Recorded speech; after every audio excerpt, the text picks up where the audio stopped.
अच्छे से दिया, उसका मतलब क्या होता है? अक्षय, जिसका कभी क्षय ना हो। कई लोगों ने महत्व को बिगाड़ दिया के दिन सामान लेकर आना है, चांदी का बर्तन लेकर आना है, ये सामान लेकर आना है, वो सामान लेकर आना, लाओ, मना नहीं है। हिंदू धर्म में ये रीति रही है, कोई सामग्री खरीदी जाती है, पीतल की, तांबे की, कोई वस्तु हम खरीदते हैं। पर आज का समय का जो फैशन बढ़ता गया तो कहा साहब चांदी के बर्तन खरीदना जरूरी है, चांदी का सामान खरीदना जरूरी है, सोने का पात्र, सोने की वस्तु खरीदना जरूरी है, ये सामग्री खरीदना। तो यहाँ शास्त्र नहीं करा कि महाराज इतने महंगे महंगे पदार्थ खरीदो और घर में कर्जा कर लो। शास्त्र तो यह कहता है कि पूजन करना है आपको, अगर आप एक सामग्री भी लेकर आ रहे हैं तो उसमें आपका भाव जुड़ा होना चाहिए, कर्जा नहीं जुड़ा होना चाहिए। अच्छे से दिया, उसका मतलब क्या होता है? अक्षय, जिसका कभी क्षय ना हो। जब हम भगवान शंकर को चावल का दाना चढ़ाते हैं, जैसे बहुत ध्यान दीजिएगा महाराज, बहुत समझने वाली बात है, बहुत ध्यान रखना।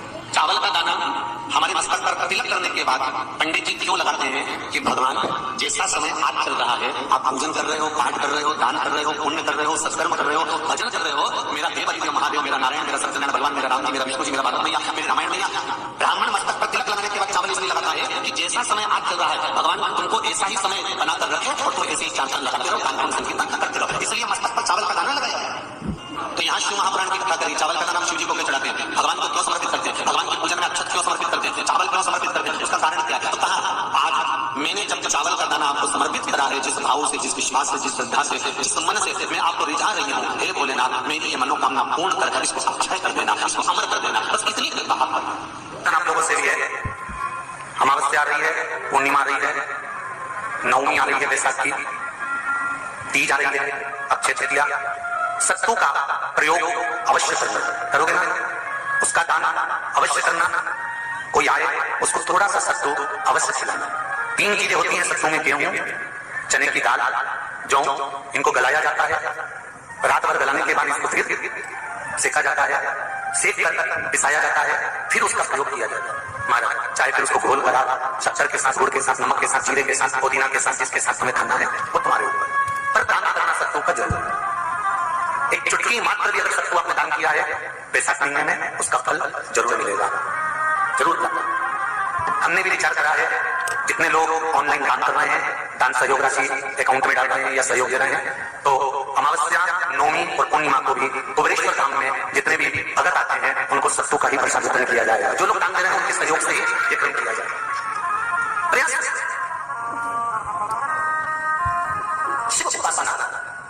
शंकर का भजन महाराज। स्कंद पुराण में उठाकर पढ़ना कि आखिर मिट्टी के पात्र का जल बैसाख के महीने में शंकर को क्यों चढ़ाया जाता है।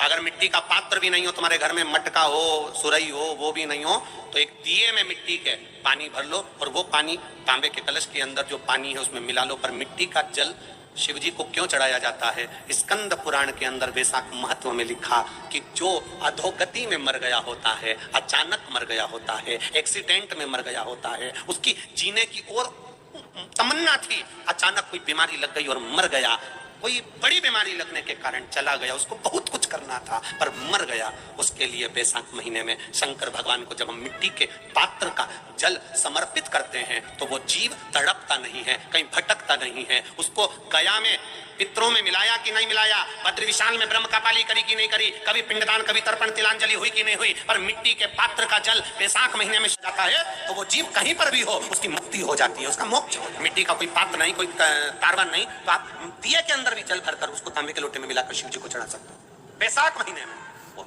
जिस नारी के गर्भ में बच्चा 1-2 महीने का, 4 महीने का किसी का गिर गया हो, बच्चा चले गया 2 महीना, 4 महीना, 6 महीने का समाप्त हो, उसको चढ़ाना चाहिए बैसाख महीने में शिव को। कई लोगों ने महत्व को बिगाड़ दिया के दिन सामान लेकर आना है, चांदी का बर्तन लेकर आना है, ये सामान लेकर आना है, वो सामान लेकर आना, लाओ, मना नहीं है। हिंदू धर्म में ये रीति रही है, कोई सामग्री खरीदी जाती है, पीतल की, तांबे की, कोई वस्तु हम खरीदते हैं। पर आज का समय का जो फैशन बढ़ता गया तो कहा साहब चांदी के बर्तन खरीदना जरूरी है, चांदी का सामान खरीदना जरूरी है, सोने का पात्र, सोने की वस्तु खरीदना जरूरी है, ये सामग्री खरीदना। तो यहाँ शास्त्र नहीं करा कि महाराज इतने महंगे महंगे पदार्थ खरीदो और घर में कर्जा कर लो। शास्त्र तो यह कहता है कि पूजन करना है आपको, अगर आप एक सामग्री भी लेकर आ रहे हैं तो उसमें आपका भाव जुड़ा होना चाहिए, कर्जा नहीं जुड़ा होना चाहिए। लक्ष्मी सबसे ज्यादा प्रसन्न कौन से दिन होती है? जम के बोलिए जरा। शुक्रवार का, तो शुक्रवार को लक्ष्मी सबसे ज्यादा प्रसन्न क्यों होती है? उसका प्रसन्न होने का कारण क्या था? लक्ष्मी जी के दो भाई थे, दोनों की शादी नहीं हो रही थी, दाता और विधाता, दोनों का विवाह नहीं हो रहा। और दाता विधाता के लिए लक्ष्मी बड़ी परेशान थी, रोज नारायण से कहती थी प्रभु कुछ कृपा करिए, दाता विधाता का विवाह नहीं हो रहा, उम्र होती चली जा रही है, इनका कुछ करिए प्रभु, आप नारायण आप कुछ तो कर सकते हो। भगवान नारायण ने तब लक्ष्मी से कहा एक काम करो, बेलपत्री के पेड़ के नीचे बैठकर लक्ष्मी तुम अनुष्ठान करो तुम्हारे भाइयों के विवाह के लिए। इसलिए आज भी हमारे हिंदू धर्म की रीति है कि बेलपत्री के पेड़ के नीचे शाम के समय लक्ष्मी का वासा होता है। इसलिए लोग इस बेलपत्री के पेड़ के नीचे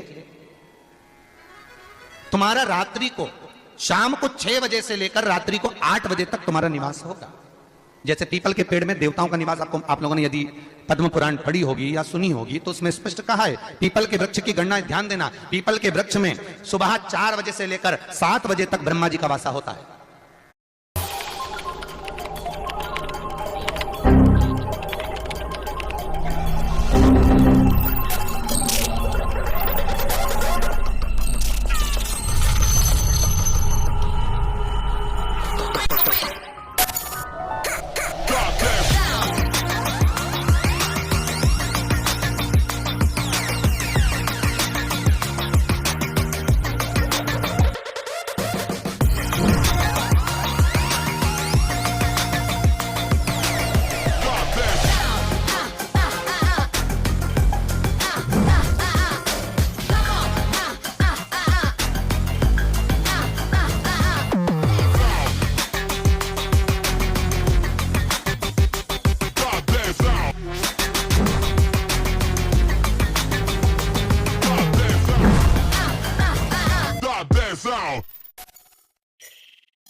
सुबह 4 बजे से लेकर 7 बजे तक ब्रह्मा जी का वासा होता है। पीपल के वृक्ष में सुबह 7 बजे तक ब्रह्मा जी का वासा, 7 बजे से लेकर 10:30 बजे तक पीपल के वृक्ष में भगवान विष्णु का वासा होता है। कितनी बजे तक? 10:30। 10:30 से लेकर 11:30-12 बजे तक पीपल के वृक्ष में पितरों का वासा होता है। इसलिए हमारे यहाँ पितरों को श्राद्ध पक्ष में जो भोजन कराया जाता है वो 10:30 से 12 के बीच में कराया जाता है। 12 बजे के बाद पीपल के वृक्ष में दोपहर के 1:30 बजे तक आहूतों का वासा रहता है। आहूत कौन? जो गर्भ में शांत हो गए, जो कुंवारी अवस्था में शांत हो गए, जो जन्म लेने के बाद उनका विवाह नहीं हुआ और शांत हो गए, उन आहूतों का वासा उस पीपल के वृक्ष में दोपहर में 1:30 बजे तक रहता है। उसके बाद में प्रेतों का वासा चालू होता है। इसलिए दोपहर के समय पीपल के पेड़ की परिक्रमा नहीं होती। फिर शाम को 4 बजे से 7 बजे तक पीपल के वृक्ष में शंकर जी का वासा होता है। इसलिए शाम के समय पीपल की परिक्रमा नहीं होती। 7 बजे के बाद में पीपल के वृक्ष में रात्रि को 9 बजे तक कुबेर का वासा होता है। फिर 9 बजे के बाद में प्रेतवास चालू होता है पीपल के वृक्ष में। उसी तरह बेलपत्री का जो वृक्ष है, उस बेलपत्री के वृक्ष के नीचे रात्रि को 8 बजे से लेकर 12 बजे तक बेलपत्री के पेड़ के नीचे कुबेर का निवास होता है। महाराज कुबेर का निवास। प्रयास करा करो किसी बेलपत्री के पेड़ के नीचे हम दीप लगाएं, घी का दीप। यदि संपदा की कमी हो तो, अगर भगवान ने खूब संपदा दी है तो भले मत लगाओ, कोई दिक्कत। महामृत्युंजय मंत्र का यदि आप जाप करते हो और आपको मालूम पड़ गया कि शरीर में मुझे ये रोग हो गया है, मुझे शुगर हो गया है, मुझे बीपी हो गया है, मेरा ब्लड प्रेशर ऊंचा नीचा रह रहा है, कोई भयंकर रोग, मेरे रिश्तेदार को कोई कैंसर जैसा रोग हो गया, किसी को कोई थायराइड हो गया, किसी को कोई किडनी और लीवर में सूजन हो गई, किसी को कहीं किडनी और लीवर में तकलीफ हो गई, तो शिव महापुराण की कथा कहती है, नवग्रह शिव महापुराण की कथा कहती है कि बेलपत्री के वृक्ष के नीचे महामृत्युंजय मंत्र का जाप जो शुक्रवार की शुक्रवार घी का दिया लगाकर करता है, उसके रोग बाबा देवादिदेव महादेव समाप्त करते चले जाते हैं। यह संजीवनी मंत्र शुक्रवार के दिन भगवान शंकर को शुक्र को दिया था, इसलिए उसकी प्रधानता है।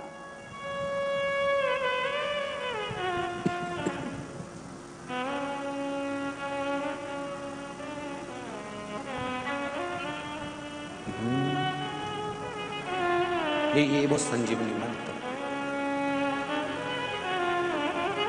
शुक्रवार के दिन बेलपत्री के वृक्ष के नीचे बैठकर घृत का दिया लगाकर शरीर में जो रोग है उसका स्मरण कर कर शंकर जी से विनय कर कर, हे भोलेनाथ आपने शुक्र देवता को संजीवनी मंत्र दिया है, तो क्या आप मेरे को वो मंत्र प्रदान नहीं करोगे? मेरे रोग, मेरी बीमारी, मेरे दुख को आप नहीं हरोगे? शिव से कहो ये शरीर आपने दिया है और भजन करने के लिए दिया है, स्मरण करने के लिए दिया है, कीर्तन करने के लिए दिया है, तो संभालोगे भी आप। और बेलपत्री की ओर मुख कर घी का दिया लगाकर महामृत्युंजय मंत्र का स्मरण कर लेने पर धीरे धीरे धीरे धीरे धीरे धीरे वो रोग समाप्ति की ओर आता चले जाता है। Your look makes the first impression. What you do makes the connection. We get you the spotlight. You steal the show. Bewakoof, all eyes on you.